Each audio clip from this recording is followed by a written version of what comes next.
What's up, Knife Tube? It's Diamond Cut Steel, and you guys are going to learn something today. Here we have Cjrb. This is S90V, but we're not talking about that. Excuse me. Their new AR-SFII. Now, I haven't done a lot of work with this. Haven't done a whole ton of cutting, but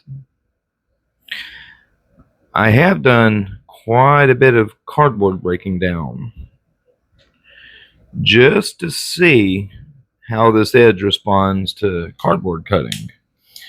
And if it's clearly better than RPM9. And while this RPM9 is really terrible, I do have some of it that's been pretty decent still. I don't want to say good, but for the money, fairly decent. However, there is a clear and distinct difference between RPM9 and this SF2. Edge retention wise, and it's quite significant.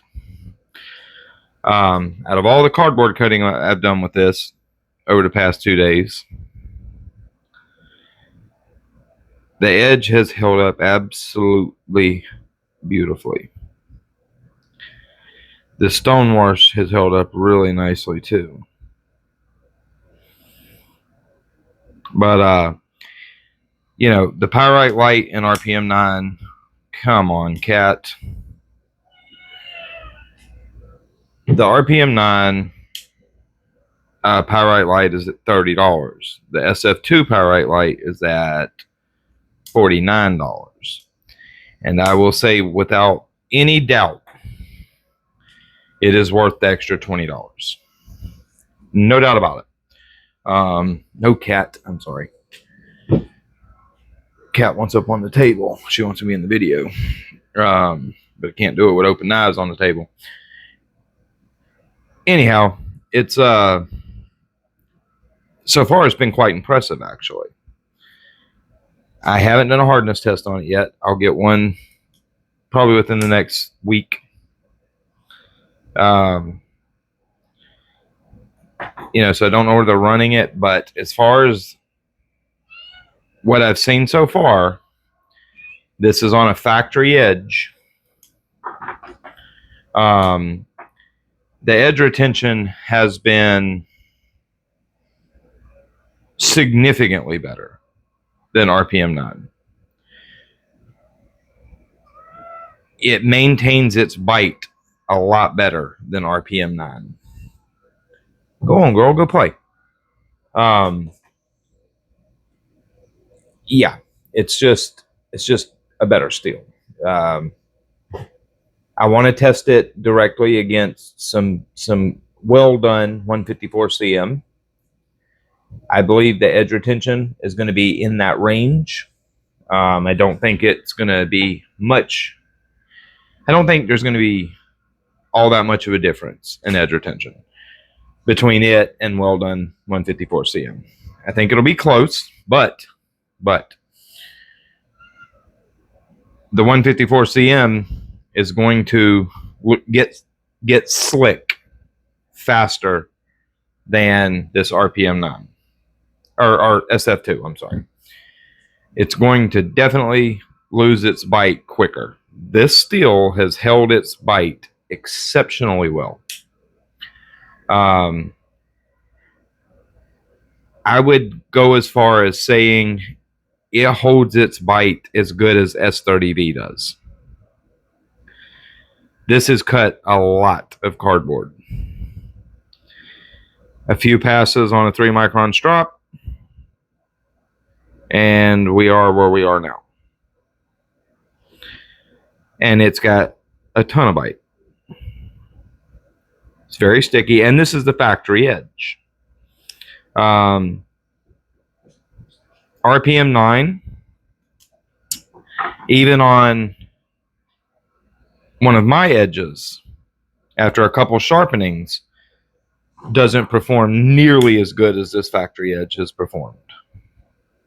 So that tells me that once this has a sharpening or two on it and has my edge on it, that the performance is going to be quite impressive for a $50 knife. Now, keep in mind, I'm somebody who does not really like RPM9. I've made multiple videos on it stating my dislike of it. Not that's wrong. That's the wrong way to put it. Not my dislike of it, because I do have some that is pretty good. I have a Crag that's really good, actually, and a couple other pieces that are really good. But I've also have quite a few pieces that were not so great, all the way to quite, well, really bad, amongst the worst steel I've ever used. The worst piece of steel I've ever used, I should say, and that's this piece of shit right here. So my problem with RPM9 is the steel, even when you run it quite coarse, the steel will get slick quite quickly, much like 154. How CPM 154 is kind of how RPM9 reacts. 154 or CPM 154 and 154 CM to some extent, but especially CPM 154, it will lose its bite. If you finish it at 600, that's like 1,000 grit on most other steels. It's so fine grained that it just doesn't maintain bite.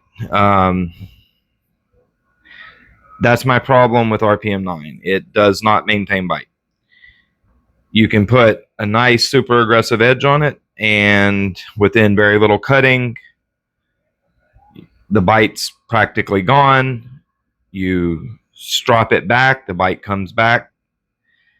A few cuts, very little cutting again, and it's gone. And each time you strop it back, the less bite you're going to have, and the quicker it's going to go away. So that's my problem with it. However, with this SF2 on this factory edge, I'm sorry, my cat just decided to climb my back and jump on my shoulder. That's what that grunt was. The made me totally lose my train of thought, but it's too late in this video to restart it. SF2, it maintains its bite quite well, and that's one of the attributes of S30V that I love so much. S30V holds on to its bite very, very well, and this acts a lot like S30V in that aspect. So if you're looking at a pyrite light,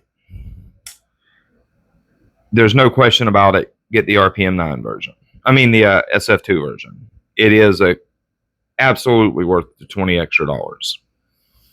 The performance is significantly better, and your money is being well spent. You're paying $20 more for a substantially higher performance cutting tool. I cannot wait to get like a nice 600 grit edge on this stuff. Feel how it reacts to the stones, and just see how well it holds the bite, how aggressive it is, and how aggressive it stays. If I'll tell you this, if this piece of steel right here was on, say, like a mule pattern knife, and it was stamped S30V, with what I've done with it so far and how it feels, I wouldn't doubt it at all. And I very much love Spyderco S30V. And this really, really gives me those vibes. Now, do I expect it to hold an edge as long as S30V? No, I don't.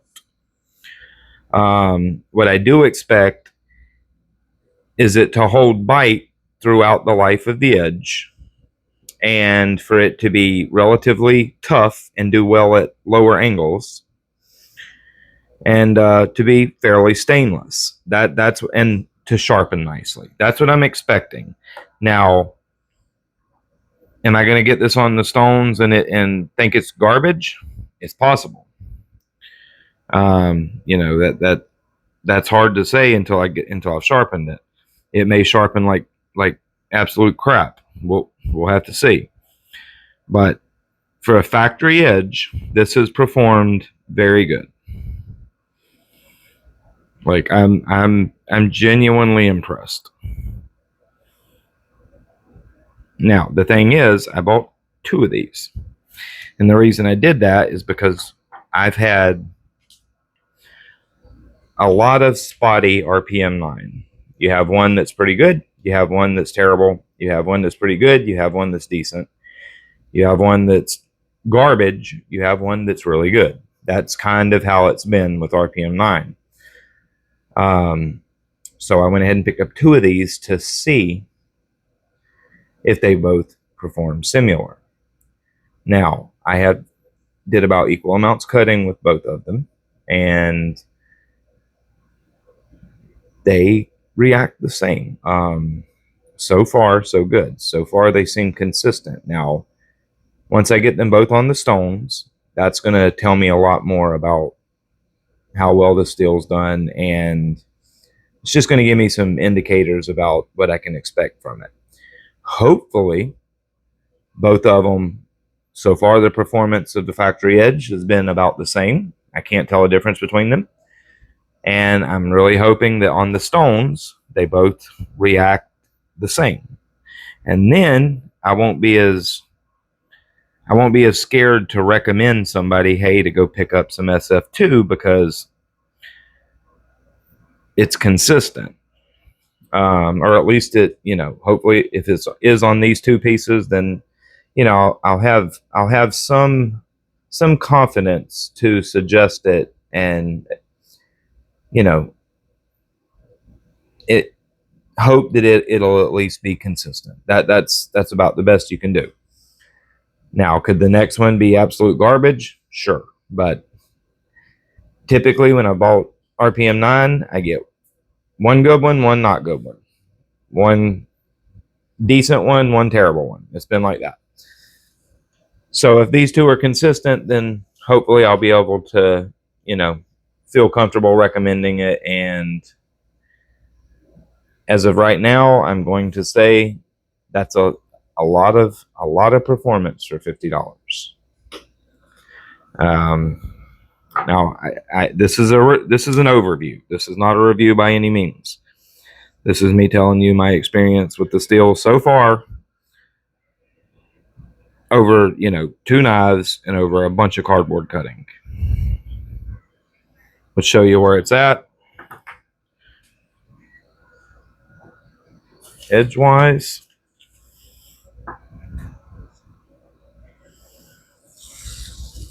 Excellent. I don't feel any catches. Still got good aggression.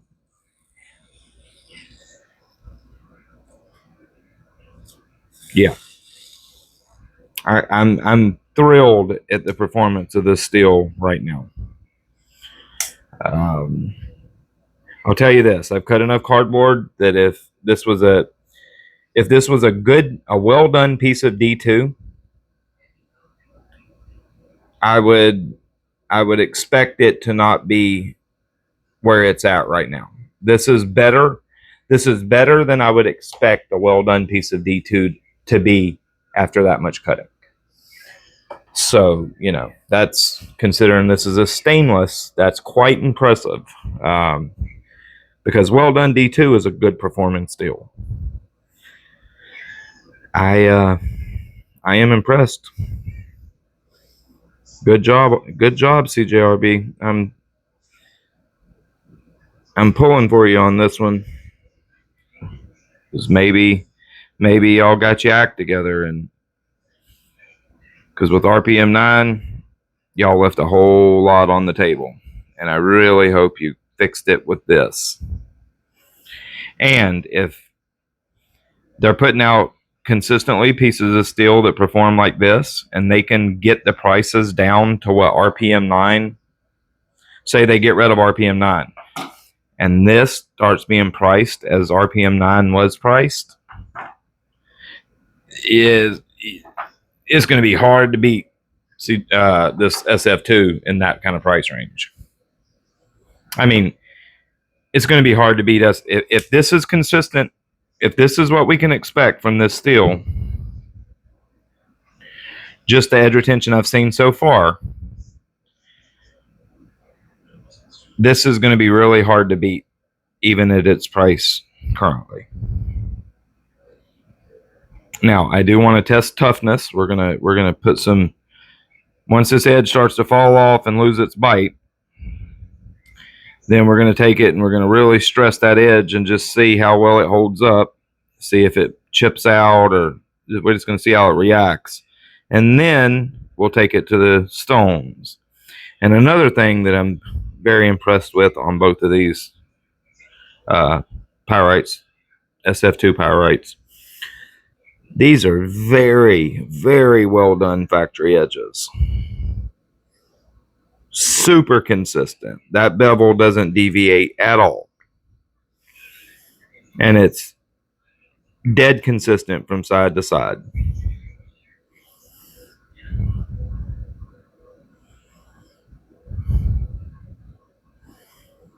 Like that. If there's any difference between it, maybe a half degree, it's very little. I would say it's probably at, both sides are between 19.5 and 20 degrees per side. And that's really nice when we have super consistently finished bevels like that.